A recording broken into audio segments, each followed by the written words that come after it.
পশ্চিমবঙ্গে এসআইআর শুরু হলো আজ থেকে।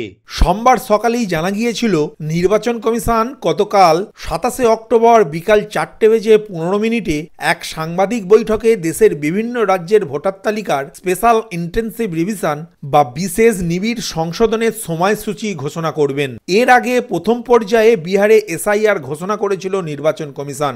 দ্বিতীয় দফায় মোট 12টি রাজ্য এবং কেন্দ্রশাসিত অঞ্চলে এসআইআর এর দিনক্ষণ ঘোষণা করা হয়। তালিকায় রয়েছে সেই সব রাজ্য যেখানে আগামী বছর অর্থাৎ 2026 সালে বিধানসভা নির্বাচন হওয়ার কথা। মুখ্য নির্বাচন কমিশনার জ্ঞানেশ কুমার জানিয়েছেন, দ্বিতীয় দফায় এসআইআর হবে পশ্চিমবঙ্গ, ছত্তিশগড়, মধ্যপ্রদেশ, রাজস্থান, পুদুচেরি, আন্দামান নিকোবর, গোয়া, গুজরাট, তামিলনাড়ু, লাক্ষাদ্বীপ, কেরল, উত্তরপ্রদেশে। সোমবার বিকালে দিল্লির বিজ্ঞান ভবনের সাংবাদিক সম্মেলন করে নির্বাচন কমিশন জানিয়ে দিয়েছে সফলভাবে প্রথম দফার এসআইআর হয়েছে। পশ্চিমবঙ্গে এসআইআর শুরু হবে আগামীকাল থেকে। 4 নভেম্বর থেকে 4 ডিসেম্বর পর্যন্ত চলবে ইনিউমারেশন ফর্ম প্রক্রিয়া।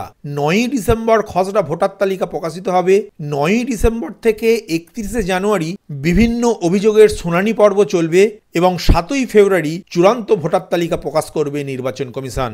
আজকের আপডেটের এই ভিডিওর মাধ্যমে কিভাবে আপনারা ইনিউমারেশন ফর্ম ফিল আপ করবেন তা স্টেপ বাই স্টেপ প্রসেসটি দেখালাম। নমস্কার বন্ধু, আপনাদের সাথে আমি অনিমেষ। আপনারা এখন দেখছেন কুন্ডু টেলিকম ইউটিউব চ্যানেল। চলুন শুরু করা যাক আজকের আপডেটটি।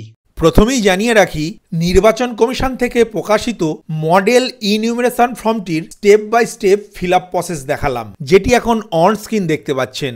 এই ফর্মটির উপরের অংশ ফিল আপ করা থাকবে, যেখানে প্রথমেই ভোটারের নাম, তার এপিক নাম্বার এবং তার ঠিকানা। তারপরের অংশে ওই ভোটারের সিরিয়াল নাম্বার, পার্ট নাম্বার এবং নাম এবং বিধানসভা কেন্দ্রের নাম ও রাজ্যের নাম লেখা থাকবে। তারপর একটি কিউআর কোড থাকবে। তারপরের অংশে কোনো ভোটারের ভোটার কার্ডের যে ছবিটি আছে সেই ছবিটি এখানে দেখতে পাবেন। আর তারপরের অংশে কোনো ভোটারের সাম্প্রতিকতম রঙিন ছবি এখানে আঠা দিয়ে পেস্ট করবেন।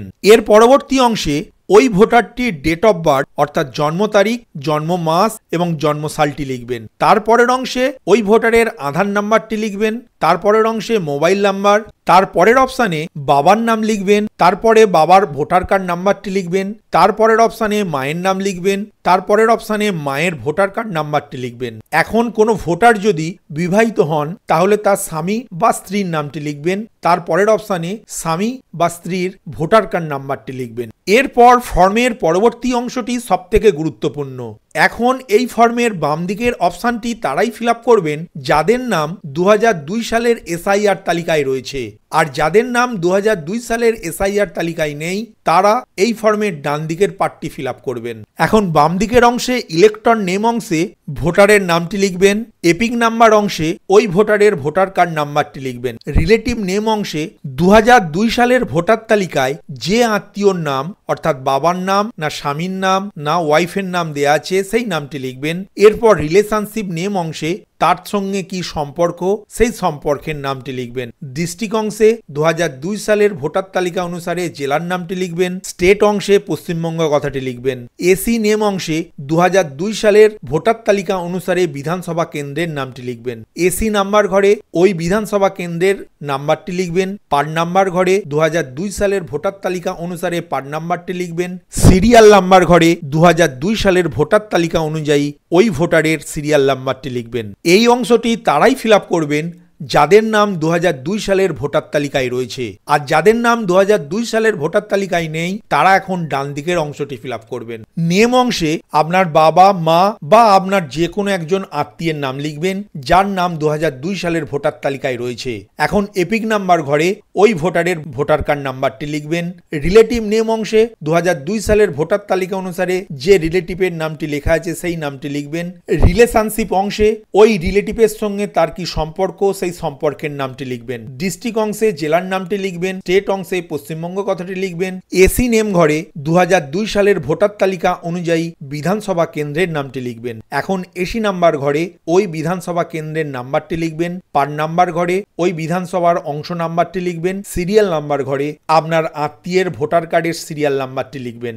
এরপর নিচের দিকে signature or left thumb impression of elector or any adult family member mention relationship with date, অর্থাৎ এই অংশে আবেদনকারী স্বাক্ষর অথবা আঙুলের ছাপ দিতে পারেন, অথবা আপনার পরিবারের কোনো একজন সদস্য, বিশেষত এই রিলেশনশিপের মধ্যে থেকে যে কেউ একজন স্বাক্ষর বা আঙুলের ছাপ দিতে পারেন।